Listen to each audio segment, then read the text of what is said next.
Subscribe करें cook with Razia channel को और बेल आइकन को क्लिक करें लेटेस्ट रेसिपी के लिए।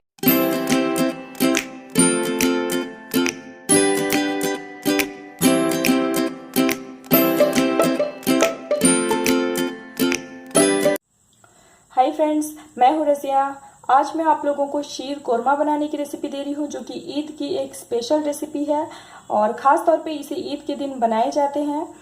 तो चलिए शीर कोरमा बनाने के लिए आपको चीज़ें दिखा देती हूँ।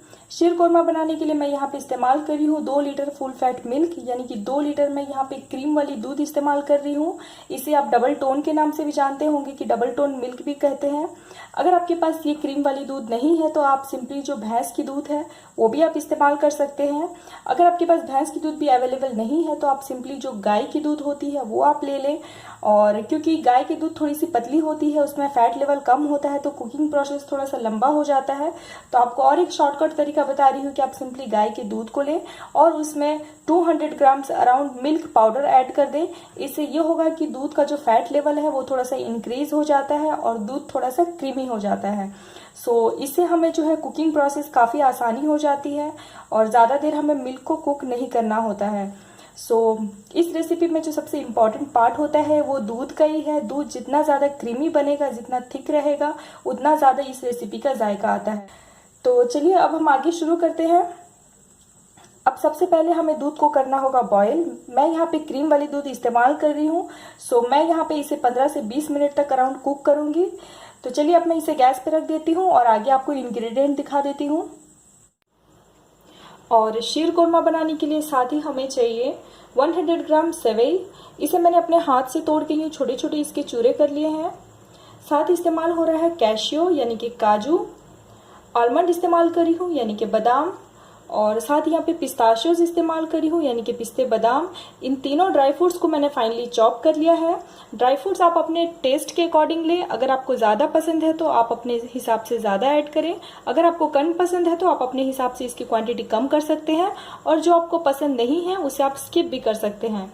और साथ ही यहाँ पे 1 कप मैं रेजन इस्तेमाल करी हूँ यानी कि किशमिश। साथ ही यहाँ पे खजूर इस्तेमाल कर रही हूँ। यहाँ पे 6 खजूर ले रही हूँ। इसके शीड्स निकाल लिए हैं और साथ ही इसके छोटे छोटे पीसेस कर लिए हैं। यहाँ पे जो खजूर इस्तेमाल कर रही हूँ ये सॉफ्ट वाली खजूर है। अगर आपके पास सॉफ्ट वाली खजूर नहीं है तो आप सिंपली जो आपके पास नॉर्मल खजूर है उसे आप ओवरनाइट पानी में भिगो के रखें। उसके बाद आप इसके छोटे छोटे पीसेस कर लें। आप खजूर के बदले चाहे तो सूखे वाले जो छुआड़े होते हैं वो भी आप इस्तेमाल कर सकते हैं। और साथ ही यहाँ पे मैं मखाने इस्तेमाल करी हूँ जो कि मैं गार्निशिंग के लिए इस्तेमाल करूंगी। साथ ही यहाँ पे 5 मैं इलायची इस्तेमाल करी हूँ, ये साबुत है। आप चाहें तो इसके पाउडर इस्तेमाल करें या फिर आप क्रश करके इस्तेमाल करें, दैट्स अप टू यू। साथ ही मैं यहाँ पे 2 टेबल स्पून प्योर देसी घी का इस्तेमाल कर रही हूँ। आप चाहें तो बटर ले लें या फिर जो नॉर्मली घर पे जो वेजिटेबल ऑयल होता है वो भी आप इस्तेमाल कर सकते हैं। और साथ ही मैं इस्तेमाल कर रही हूँ कंडेंस्ड मिल्क। अगर आप कंडेंस्ड मिल्क नहीं इस्तेमाल करना चाहते हैं तो आप सिंपली जो शुगर है उसे आप इस्तेमाल करें। और साथ ही यहाँ पे इस्तेमाल हो रहा है अमूल फ्रेश क्रीम। ये दोनों चीज़ें टोटली ऑप्शनल है। अगर आपको पसंद है तो ही आप ऐड करें, चाहे तो आप इसे स्किप भी कर सकते हैं। अब आप एक पैन गरम कर लें, इसमें ऐड करें प्योर देसी घी। जब घी अच्छी तरह से गर्म हो जाए इसमें ऐड करें रेजन यानी कि किशमिश।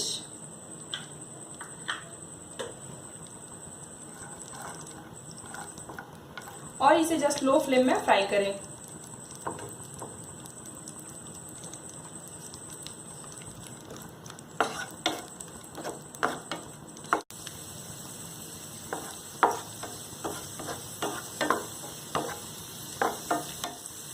अब आप देख सकते हैं हमारी जो रेजन है ये अब फूलने लगी है। ये आप देख सकते हैं इसकी जो क्वांटिटी है ये अपने साइज में डबल हो चुकी है। अब आप इसे एक प्लेट में निकाल लें। अब सेम इसी पैन में हम ऐड करेंगे हमारे ड्राई फ्रूट्स। पिस्ते ऐड हो रहे हैं और साथ ही इसमें ऐड करें कैशियो यानी कि काजू बादाम। साथ ही ये आलमंड इस्तेमाल कर रही हूँ। इन तमाम ड्राई फ्रूट्स को डालने के बाद जस्ट हल्का सा इसे गोल्डन ब्राउन होने तक फ्राई कर लें।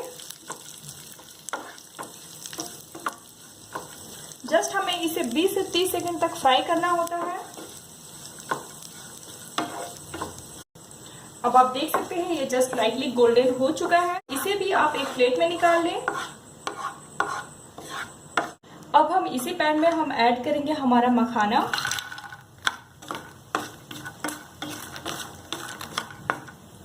जस्ट इसे भी हमें 20 से 30 सेकंड तक फ्राई कर लेना है।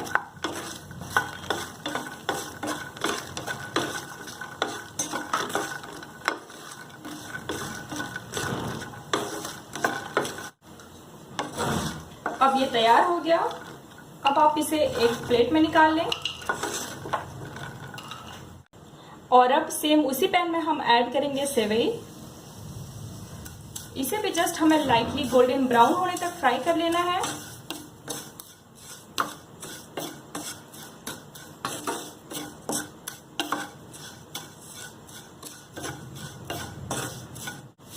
ये आप देखिए अब ये लाइटली गोल्डन ब्राउन हो चुका है। अब आप इसे भी एक प्लेट में निकाल लें। अब दूध को उबले हुए 20 मिनट हो चुके हैं। अब जो हमारी दूध है वो कंटिन्यू 20 मिनट से उबल रही थी। अब हम इस पे ऐड करेंगे सेवई।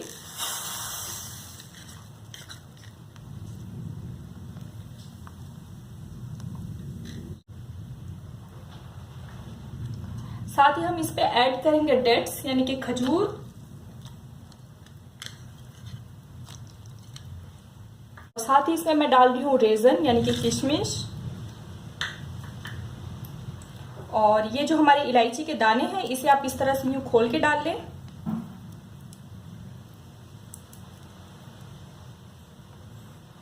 अब आप इसे चलाएं और इसे 1 से 2 मिनट तक कुक करें।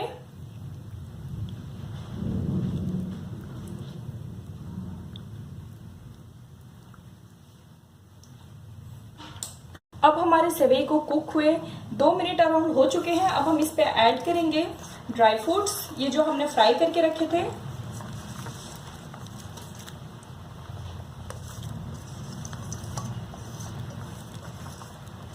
और मैं थोड़े से ड्राई फ्रूट्स बचा रही हूं गार्निशिंग के लिए। मिक्स करें।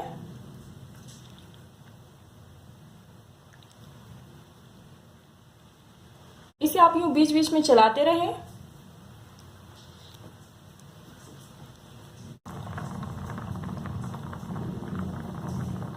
अब आप इसमें ऐड करें स्वीटेंड कंडेंस मिल्क। ये अराउंड मैं 200 ml यूज करूंगी। और साथ ही आप इसमें अमूल फ्रेश क्रीम भी ऐड कर दें। मिक्स करें।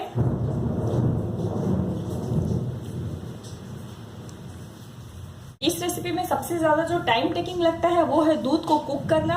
जब दूध गाढ़ी हो जाती है उसके बाद प्रोसेस बहुत ही फास्ट हो जाता है और बहुत जल्दी तैयार हो जाता है। सबसे ज्यादा जो टाइम लगता है वो दूध को बॉईल करना ही होता है। इसे अब हमें हार्डली 2 से 4 मिनट तक हमें कुक करना है।